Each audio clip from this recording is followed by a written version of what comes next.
రెండవది స్ఫటికలింగం నిర్గుణ స్వరూపం.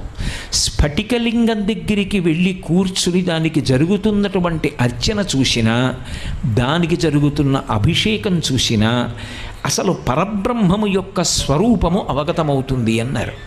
ఎందుచేత స్ఫటికలింగమునకు ఉన్న రంగు ఇది అని అడిగారు అనుకోండి, అసలు స్ఫటికానికి ఈ రంగు ఉంటుందని చెప్పడం కష్టం. అది తెల్లగా ఉంటుంది. శాంతం పద్మాసనస్థం శశిధర మకుటం పంచవక్త్రం త్రినేత్రం అంటూ పరమశివుడు ఎలా ఉంటాడు అని వర్ణిస్తే స్ఫటికమణినిభం పార్వతీశం నమామి.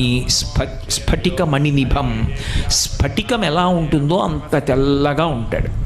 ఇప్పుడు స్ఫటికలింగం తెల్లగా ఉన్నదాని దగ్గరికి తీసుకెళ్ళి మీరు ఒక ఎర్ర పువ్వు ఇలా ఉంచారనుకోండి, స్ఫటికలింగం అంతా కూడా ఎర్రగా అవుతుంది.